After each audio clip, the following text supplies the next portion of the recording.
great to deal with, and I'm very fortunate and thankful that they're trusting me with great bloodstock, and they're doing a fine job. And then this makes yet another flattering race for the Breeders' Futurity, and your other horse, Loggins, ran a fine second in there, so you got to feel real good about where he fits. Yeah, no, we've got a good group of colts. I mean, I feel like from top to bottom, this is the best group we've ever had. I mean, we've got some that are, victory formation was very impressive today, and I'm confident or hopeful that he'll stretch. Louis confident that he'll stretch. So, we'll see. It's a long way to the first Saturday in May. I do know that, and we're very proud of what this horse has accomplished today, and we'll start working our way back from there. Brad, can you take us through the trip? Just get it. It wasn't ideal. I was a little concerned with the way he broke and kind of let some of the other horses get away from him, and as wide as he was around both turns. But Louis is a good aggressive rider that once he starts asking him, he stays after him, and they run with confidence. So it's very proud of the horse and Louis' ride. But yeah, he's a little bit to overcome with the soft pace up front.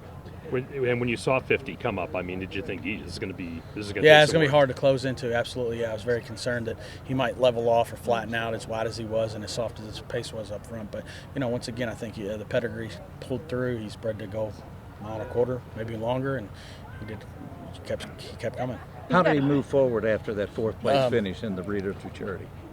Really good. I was pretty pleased with the way he'd been working. His last few moves have been really good, and I really liked his last breeze last week. It was a solid breeze, and I think that may be one reason why he was such a big favorite, because he really had been breezing well. You got to feel he's going to get a lot out of this race, learning. Yeah, for sure. We didn't rush him back either after the Breeders' Futurity. He had a good 7 weeks between this, and I was proud of the effort. Where do you take him now? He'll go to the fairgrounds. Don't know anything about a race yet. Okay. Almost 5 years ago, you had 7 at Gulfstream. Do you feel like you're in the same groove as you were that day? Yeah, definitely. Yes. Try to just ride confident and see what happens. Horse has been running pretty good for me, and then everything's coming perfect. So this horse in this last race didn't look like he got out of the gate very well, but what was the situation there, and how did you feel having to catch up? Yeah, well, the situation there, we just tried to put her in the clear because last time we had a rough trip and we had to wait too long and then go out. We circled the field. He was coming, he responded. So today we just tried to not put her in trouble and be in the clear, and he did it well. In the top of the straight, he know where he was coming. What happened at the start? Looked like he missed. He brake a little slow. Okay, that was it.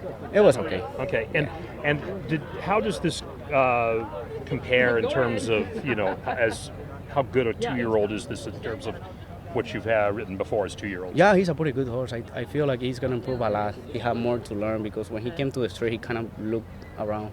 But I think he's gonna be all right for the future. Thank you. He came back to him.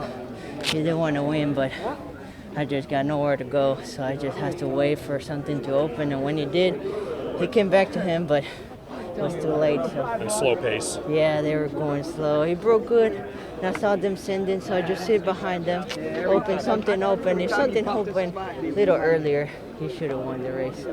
But it's part of the racing. Look, sometimes the one hole can be a curse. And today's race was a bit paceless, and we were behind. The pace setter down the rail and crowded. It's like being in a traffic jam on the interstate. Nowhere to go around or can't go in front. We just had to wait, and it really cost us. Edgar thought he should have won. I'm not going to say that, although I do believe that. I just feel like we just didn't have a fair chance today, which is too bad. And obviously that horse that won is highly respected. Yeah, look, I'm very much looking forward to the 2 horses I ran today coming back as 3-year-olds. I think we've got a good hand. And how does this? Can this race translate to later in the Derby Trail when you look at it? I mean, it was for sure an experience. Right. My guy. I mean, the reason we didn't stop on him after the Breeders' Cup is because I thought he needed another race for experience, and today he certainly got that. Showed that he'll rate. Showed that he'll finish. Those things are very important carrying over to his 3-year-old year.